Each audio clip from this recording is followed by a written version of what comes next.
আমি তো ভিতর অনেক নার্ভাস ছিলাম, লাইক একদম মরে যাব। আমার পরীক্ষা অনেক ভালো হয়েছে, আমার সবকিছু কমন পড়েছে, সবকিছু আনসার করতে পেরেছি। আমি 100 মার্কসের আনসার করেছি, 80 যেন পাই এটাই আমার আশা। সবগুলো তো ভালোভাবেই করেছি। পরীক্ষা ভালো হয়েছে। প্রথমে অনেক আতঙ্কিত ছিলাম, সিচুয়েশনটাই এনভায়রনমেন্টটাই অনেক আতঙ্কিত করে ফেলা হয়েছিল।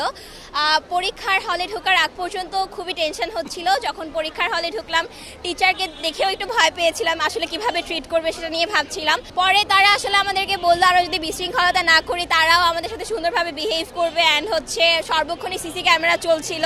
এবং প্রশ্নপত্র পাওয়ার পরে দেখলাম যে অনেক ইজি ছিল, এতটা ভয়ঙ্কর কিছু হয়নি। সো আতঙ্কটা এখন আমার মধ্যে নেই। সো ভালো হয়েছে পরীক্ষা। আমি তো ভিতর অনেক নার্ভাস ছিলাম, লাইক একদম মরে যাব এমন একটা ভাব ছিল। বাট যখন আমি পরীক্ষা হলে গিয়ে আমার ফ্রেন্ডদের সাথে দেখা হয়েছে, আমার ক্লাসমেটের সাথে দেখা হয়েছে, তখন আমি রিল্যাক্সে পরীক্ষা দিতে পেরেছি। অনেক ভালোই ছিল, তারা অনেক রেসপেক্টফুল ছিল, তারা ওইভাবে আমাদের অনেক হেল্প করে দিয়েছে। তারপর আমাদের অনেক এমসিকিউ অনেক কিছু হচ্ছে ভরাট করতে হয়, ওগুলোকে অনেক সাহায্য করে দিয়েছে আমাদের জন্য। ভালোই ছিল, গার্ড কোনো ওইভাবে পড়েনি। তেলের ভোগান্তিতে ক্লান্ত? এখনই কিনুন রাইডো, এক চার্জে চলুন 100 কিলোমিটার পর্যন্ত।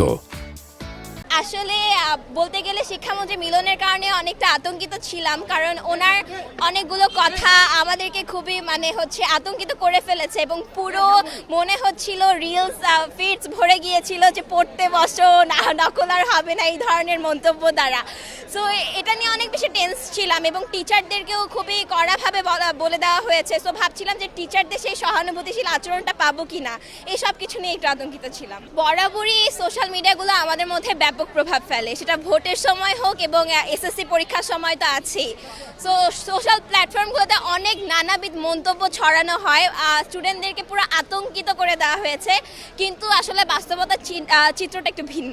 আর যদি গার্ডের কথা বলি তাহলে টিচাররা অনেক ফ্রেন্ডলি ছিল, আমাদের সবকিছু বুঝিয়ে দিয়েছে।